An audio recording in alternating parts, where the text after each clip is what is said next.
Welcome to the Dave Palma Show, the podcast that revives, restores, and awakens your innermost capabilities. You have the training and the talent to succeed, but do you have the guts to fail? I love what I do.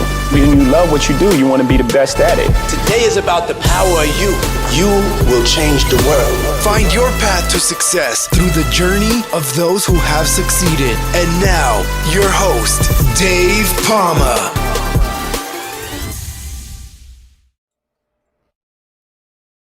Hi, welcome to the Dave Palma Show, and with me today I have culture consultant Maddie Grant. Maddie Grant, welcome to the Dave Palma Show. Hello. Thank you so much for having me. Oh, pleasure to have you here, Maddie. Pleasure to have you. And of course, company and corporate culture is one of my subjects I like to look at. I worked in the fire service actually, so leadership and culture has always been a big thing there as well. And it's in the 30 years that I joined in 1990, there's kind of always this cultural change always wanting to be that made. So tell us exactly what it is that you do, and what exactly can be applied in today's world of it's lots corporate to cultures. talk about. Yeah. So I'm a culture designer and culture consultant, and what that means is that I help organizations understand their culture first and foremost, and then from there basically figure out how and when and why to make changes. So basically I help them navigate culture change. And of course, recently with the pandemic, there's been just massive change like foisted on every company, right? So some of the things that I've talked about in the books that I've written around generational differences in the workplace and the advent of the digital age and that effect on companies, some of that stuff around being more flexible, more transparent, more digital in general has just completely blown up, recently in the last couple of years. And so we've been talking about these changes that are happening because of technology in the digital age for a long time, but all of a sudden everybody was really forced to look at it straight in the eye and say like, actually we can all work from home because we have, a good reason to, and actually it's working pretty well. No, it's amazing. I mean, some people probably worry about getting micromanaged. Some people, the bosses are concerned, are they really working? So I mean. Yeah, so we're seeing a lot of that. It's actually, we're doing a lot of work around the hybrid workplace now. So bosses want people to come back to the office, many of them, not everybody, but a lot of them do. And the reason they do is because that's sort of the familiar, and that's how they became successful in their own careers, right? Leaders became successful by navigating the career ladder through in-person workplaces. And it's an interesting kind of dichotomy that now their staff, a lot of people got hired during the pandemic and have never been into an office. So they see, 0 point in coming in. And they also don't think that they're not building relationships with their colleagues, even though everybody's just on Zoom all the time. They still feel like part of a company regardless.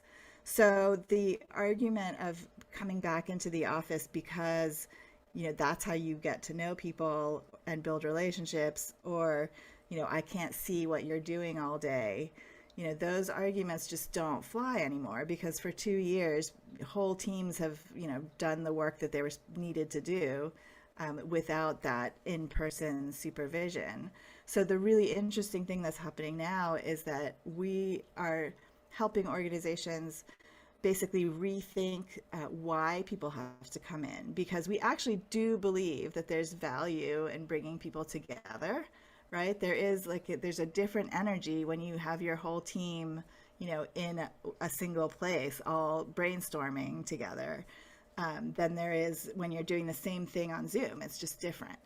Yeah. So the way it's working is that so for example, collaboration is a big reason to bring people back, but you have to define that. So it's not bringing people back to sit in their cube on their laptop on Zoom, like they would at home, except that they had to commute an hour to get there. Yeah. Instead, it's like you bring people in to collaborate with other people that they don't normally see, or you bring people in for an on-site retreat where you have, team building activities, or you bring people in just for social time. You state that it's really important to build relationships that are not just about the work that you're doing. And so you want everybody to come in on a particular day of the week, and you'll bring in free food or whatever will attract people, but you explain that that's why it's important. So it's definitely a huge shift, because some leaders just don't really understand how things are different. Yeah. So I mean, obviously that suits when you do culture design. I mean, it suits someone that works in an office, but I mean, I worked in a job where firefighting, you can't work from home doing that kind of job. So how would you design a culture around something that needed to, So it's actually similar, because if you have a very distributed workforce like firefighters, you still have to define how you want your culture to exist in a way that helps people be successful. So I'm sure that in firefighting, you still have a station or like a home to come home to, or you have like team building kinds of activities, or there's reasons to bring people together, because it strengthens the bonds in a firefighting team, right? Which then becomes critically important when you're fighting a fire and you need to know like who's in charge of what, and you need to trust your colleagues, right? So it's actually even more important, I think, from the perspective of culture being something that really binds people together in an organization. And if it's done right, then it's also what keeps people wanting to stay, right? Which brings us into the whole conversation around the Great Resignation and the fact that all of these people are quitting their jobs, partly because companies are asking them to come back into the office, and they know for a fact that they don't have to. That's true. So in my perspective, the thing that will keep your best employees is actually your culture. So being able to define what it is and how it works best, and involve your people in actually doing that work of defining it, is really important, because for all the people who are quitting a company, those same people are looking for work in other companies, right? Of course. So to me, it's like, if you can describe your culture really accurately, then you're going to be able to attract some of those people who've left other cultures, left other companies, Yeah, well, that brings me to the question of, as we discussed earlier, off here, what can companies do to be more attractive to new candidates that are leaving bad company cultures? Yeah, so I think this is exactly the kind of thing that I'm describing. So, if assuming that you can match other companies on the salary front, for example, you can offer the same amount of money, same benefits, or equal benefits, etc. Your ability to offer flexible work, so choice between working from home or working in the office, that's a culture decision, right? It's a policy, but it's also culture, because it speaks to how much do you trust your employees, right? If people are fine working from home, that means you trust them to do their work. Yeah, that's right. Yeah. You don't need to be micromanaging and installing. We heard about on Wall Street, JP Morgan Chase and some of these big Wall Street companies are installing software that tells them whether you're using your mouse or not. Oh, really? All day Okay. long. Yes, it's crazy. I think I've heard something about it actually. The mouse is, yeah, if it's not Yeah, they moving can for a track while. your mouse movements. Yeah, and it's just like if you don't trust your employees, then why are they working for you in the first place, right? Yeah. And that's a culture thing. So the way that you present your company for candidates, and the things that you say about what your culture is the differentiator now. And it doesn't need to be everybody can work remote. Like that's the thing that's sort of top of mind right now, but it doesn't Yeah. have Yeah. to be that at all. So here in the States, we worked with a group that does lobbying, which means that they go into the government and they talk to people, in the government. They talk to Congress people. And that's the kind of job where if you're the one person on Zoom and your, three colleagues are in person, guess who doesn't really get a look in? So it's really important for that company to have their staff be on site, talking to these government officials. So, I mean, and there's lots of other examples, sports teams, like Yeah. Yeah. I mean, like if you really start thinking about it. So it's all about what is the culture, what culture is right for you. So even talking about a sports team, sports teams have different cultures, and they have maybe they have a lot of interaction and programs in the community, right? And maybe one team does a lot more of that kind of stuff than another. That's a cultural thing. And so, as a player coming in, I mean, and I don't know anything about sports, in terms of how they purchase players or whatever. But the point being that you have some choices you can make around the types of groups, companies, organizations that you want to be part of, Yeah. Yeah. Well, one of the things I'd like to probably work out is what about toxic corporate or toxic culture in a workplace? How would you go about sort Yeah. of So what's actually fascinating to me personally is really the organizations that are transitioning from the old way to the new way, and a lot of toxic cultures are stuck in a very traditional mindset, so command right? and control, right? Yeah. um, and that's not even talking about toxic cultures because the boss is toxic, because that can also happen. Yeah. Yeah. Yeah. But if it's a company that's just slow to catch on to new ways of working, we actually do a culture assessment called the WorkXO assessment, and it shows how people experience the workplace. But it's not about good and bad. It's really, how people experience collaboration and transparency and innovation and inclusion and diversity and things like that. Yeah. And then from there, you can, once you get the results of the assessment, it says here's what your company culture is.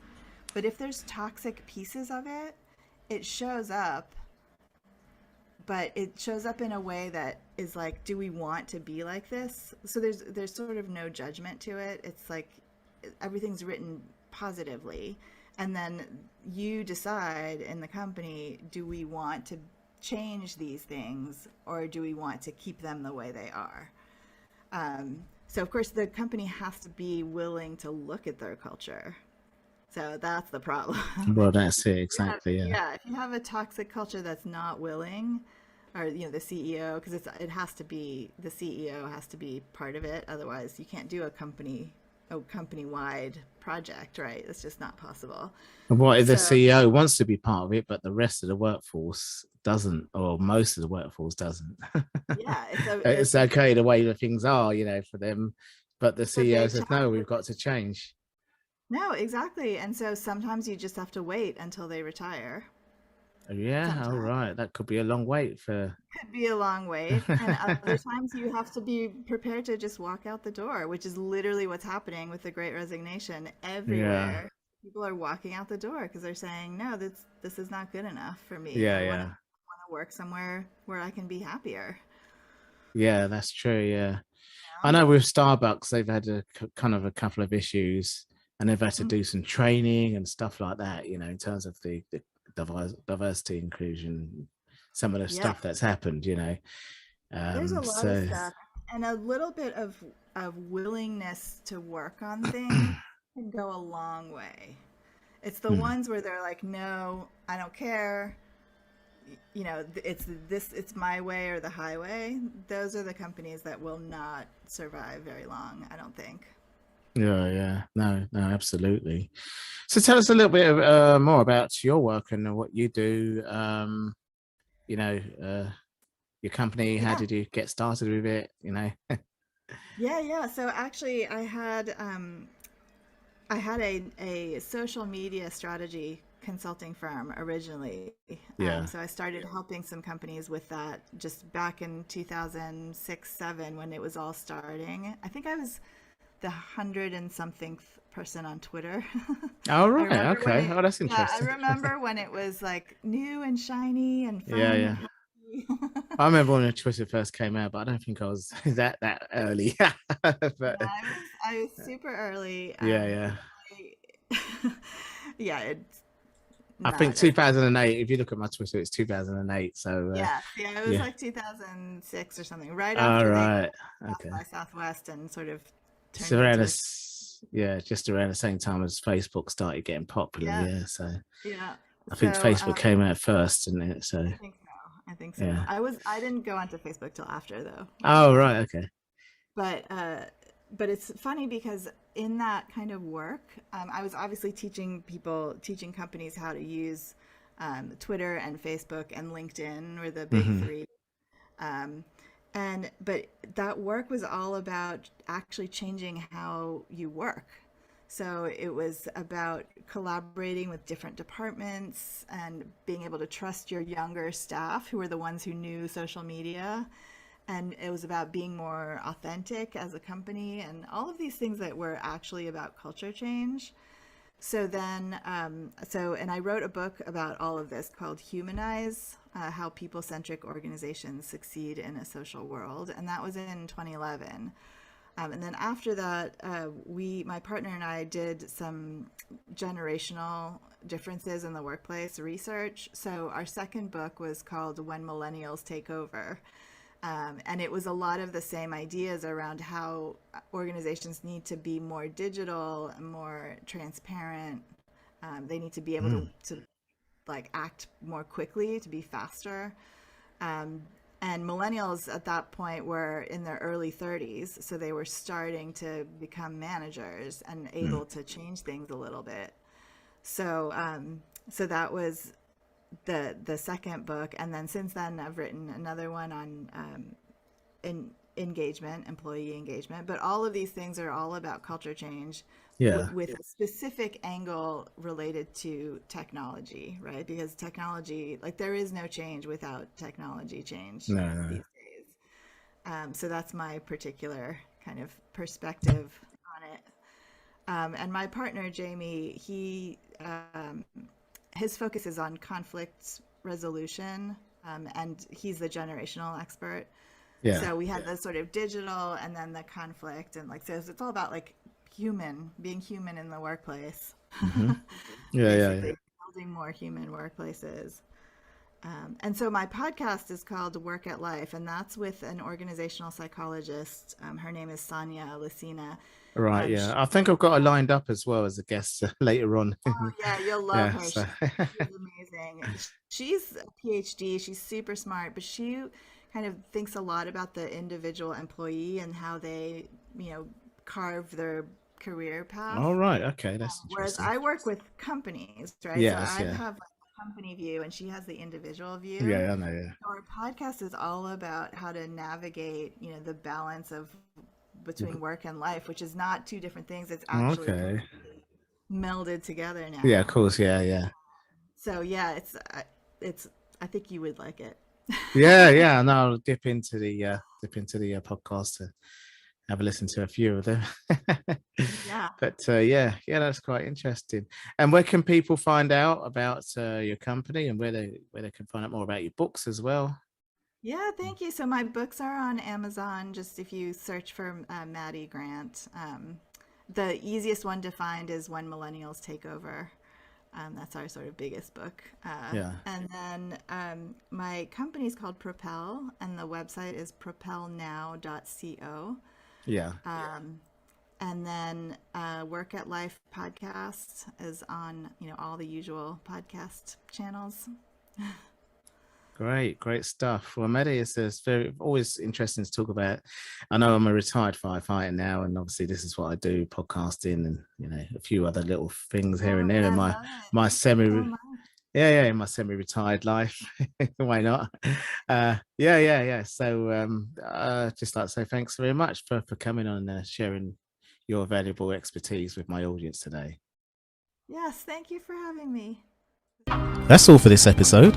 Thanks for listening, and remember, if you want to support what we do, then share, subscribe, and leave a review over on Apple Podcasts, or head over to my website, davepalmer.com, and click on Rate Show. Well, that's all for now, but I'll see you in the next episode of The Dave Palmer Show. Follow us on Facebook, Twitter, and Instagram.